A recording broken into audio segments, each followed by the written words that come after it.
ক্ষমতায় এলেই খালি করা হবে বিভিন্ন অবৈধ নির্মাণ, জবরদখল করে রাখা বিভিন্ন জায়গা। নির্বাচনের আগে যে কয়েকটি প্রতিশ্রুতি দিয়েছিল বিজেপি সরকার, এটি তার মধ্যে অন্যতম। আজ সকাল থেকেই সামাজিক মাধ্যমে বিভিন্ন ভিডিও, বিভিন্ন ছবিতে দেখা যাচ্ছে শিয়ালদা চত্বর নাকি খালি হয়ে গিয়েছে। ঠিক কী অবস্থা শিয়ালদা স্টেশন চত্বরের, আসুন একটু দেখে আসি।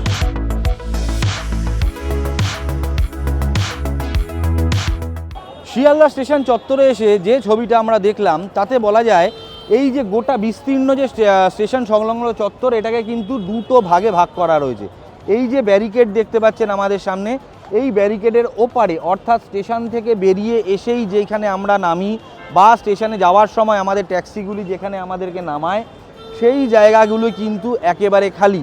আবার উল্টো ছবিটাও আছে, এই ব্যারিকেডের এদিকে অর্থাৎ শিয়ালদা কোর্টের দিকে বা শিয়ালদা মেট্রোর দিকের যে জায়গা, সেখানে কিন্তু অটো স্ট্যান্ড যেরকম ছিল সেরকম অটো স্ট্যান্ড যেমন আছে, তার পাশাপাশি অন্যান্য যে দোকানগুলি সেগুলিও এখনও ঠিক আগের মতো অবস্থাতেই রয়েছে।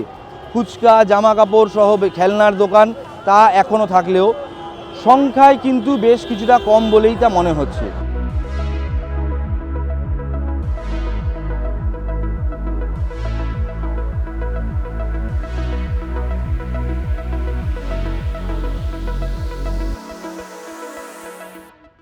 এই গোটা বিষয় কি বলছেন সাধারণ যাত্রীরা, এই শিয়ালদা স্টেশনে প্রত্যেক দিন যাতায়াত করা লক্ষ লক্ষ যাত্রীদের একটি অংশ, তা শোনাবো আপনাদের।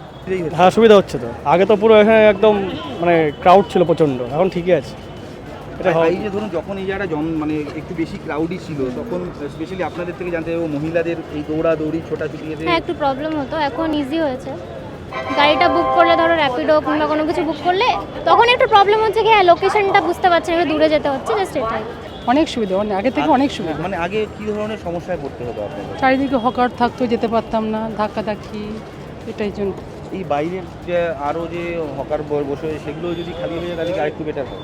কিন্তু ওরাও তো খাবে, ওদেরও তো পেটের ব্যাপারটা আছে না, রুজি রোজগার সবারই আছে, ওদের একটা বসবাসের জায়গা করে দিয়ে খালি করলে সেটাই ভালো হয়। আমার মনে হয় একটু এরিয়া ফাঁকা রাখলে যাতায়াতের একটু সুবিধা তো অবশ্যই হয়। তারপরে অনেকে আছেন যারা ভ্যান্ডারে আরও ভারী জিনিসপত্র নিয়ে যায়, তাদের ধরুন আরও সুবিধা হয়, কারণ তারা বড় লাগেজ বা জিনিসপত্র নিয়ে যাচ্ছে। আমার মনে হয় সুবিধা হয়। সুবিধা হচ্ছে আপনার? আমার সুবিধা হচ্ছে। মানে আগে তো খুব ভিড় হাড়টা থাকতো, তখন নিশ্চয়ই অসুবিধা হতো। হ্যাঁ, অসুবিধা হচ্ছে। এই যে ধরুন জায়গাটা বেশ সুন্দর ফাঁকা হয়ে গিয়েছে, তো আপনাদের চলাচল করতে সুবিধা হচ্ছে? হ্যাঁ, তা হচ্ছে। যে তোমাদের সুবিধা হচ্ছে এটা? না না, ঠিক আছে, ঠিক আছে। আগে যখন ভিড় থাকতো তখন অসুবিধা হতো? না না, ঠিক আছে, ঠিক আছে, ফাঁকা আছে। না না, আমি যে আগে অসুবিধা হতো বা যখন ভিড় থাকতো? না, ওই তো ঠিক আছে ওইখান তো। ये जो जगह फाका होइसे ना, तो पब्लिक को सुविधा होइसे। और इतना दूर से हम लोगों को क्या सुविधा, हम लोगों को तो भीड़ भी रहेगा तो हम लोग को माल ले जाना ही है, और अगर नहीं मिलेगा माल तब वो भी ठीक है, लेकिन पब्लिक के लिए सुविधा है। কতটা সুবিধা হচ্ছে?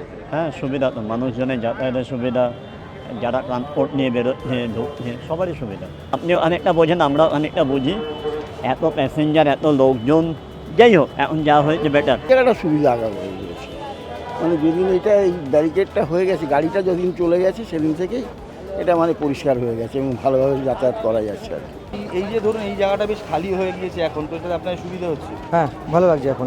এই ব্যারিকেডের ওপারটায় যে দোকানগুলো রয়েছে সেগুলো যদি না থাকে তাহলে কি আরেকটু সুবিধা হয়? হ্যাঁ, একটু সুবিধা, পরিষ্কার হবে রাস্তাটা।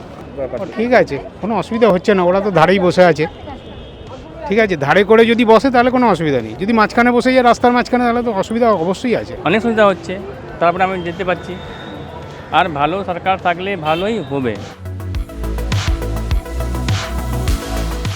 শিয়ালদা স্টেশনে নিত্যদিনের যাত্রীরা কি বললেন, তাদের কি বক্তব্য, তা দেখালাম আপনাদের। এই চত্বরটি শিয়ালদা স্টেশনের স্টেশনে পৌঁছানোর আগের যে লাস্ট ল্যাপ, সেটি ফাঁকা হয়ে যাওয়ায় কিন্তু স্বস্তি পাচ্ছেন অনেকেই, বলছেন প্রচুর সুবিধা হয়েছে। এবার রইল প্রশ্ন, এই ব্যারিকেডের ওপারের যে দোকানগুলি সেগুলির কি হবে, সেগুলিও কি ফাঁকা করা দরকার? উঠে এলো ভিন্ন মত, উঠে এলো মিশ্র প্রতিক্রিয়া। কেউ কেউ বললেন ফাঁকা হলে সুবিধে তো হয়, অনেকেই আবার বললেন ওখানে যারা কাজ করছেন তাদের রোজগারেরই বাকি হবে। এদের পেটে লাথি না মেরে যদি এদের অন্য সংস্থানের কোনো ব্যবস্থা করে তাদেরও পুনর্বাসনের কাজ করে সরকার, তাহলেই হয়তো মঙ্গল হবে প্রত্যেকের। সংবাদ প্রতিদিন .in এর জন্য ক্যামেরায় সুমনের সঙ্গে আমি সোমনাথ, শিয়ালদা।